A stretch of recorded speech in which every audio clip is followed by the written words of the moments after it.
একই পরিবারের দুই বিয়ায়, একই দলের দুই শীর্ষ নেতা আর একই নির্বাচনে দুইজনেরই জয়। ত্রয়োদশ জাতীয় নির্বাচনের ফলাফলের পর রাজনৈতিক অঙ্গনে এমন ঘটনা ঘটেছে। আত্মীয়তার কারণে বিষয়টি শুধু রাজনৈতিক নয়, পারিবারিক সমীকরণেও নতুন মাত্রা যোগ করেছে।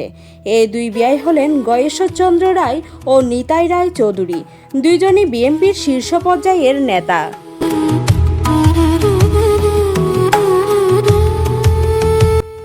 গয়েশ্বরচন্দ্র রায় দলটির সর্বোচ্চ নীতি নির্ধারণ ফোরাম, স্থায়ী কমিটির সদস্য ও সাবেক প্রতিমন্ত্রী। অন্যদিকে নিতাই রায় চৌধুরী দলটির ভাইস চেয়ারম্যান ও সাবেক মন্ত্রী। পারিবারিক সম্পর্কে সূত্রটি আরও আকর্ষণীয়। ঢাকা জেলার বিএনপির সাধারণ সম্পাদক ও দলের নির্বাহী কমিটির সদস্য নিপুণ রায় চৌধুরী নিতাই রায় চৌধুরীর মেয়ে এবং গয়েশ্বরচন্দ্র রায়ের ছেলে অ্যাডভোকেট অমিতাভ রায়ের স্ত্রী। তবে এবারে নির্বাচনে অংশ নেয়নি নিপুণ রায়।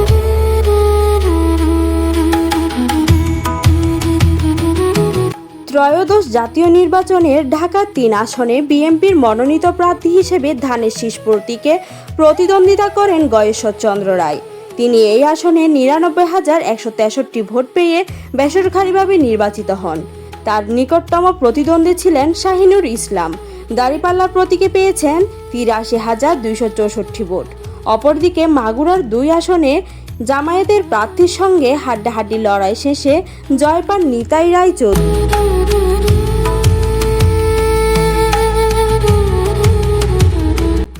তিনি এই আসনে ১,৮৬,৬৯৬ ভোট পান। তার নিকটতম প্রতিদ্বন্দ্বী মোস্তার শেখ বিল্লাহ দাঁড়িপাল্লা প্রতীকে পেয়েছেন ১,১৪,৯৯৯ ভোট। একই নির্বাচনে একই দলে দুই শীর্ষ নেতা, তার উপর পারিবারিকভাবে ব্যয়। সংসদে যাওয়ার এই ঘটনা রাজনৈতিক অঙ্গনে যেমন কৌতূহলের জন্ম দিয়েছে, তেমনি সাধারণ মানুষের মাঝেও তৈরি করেছে বাড়তি আগ্রহ। Parna Chowdhury, news desk, Hindus news.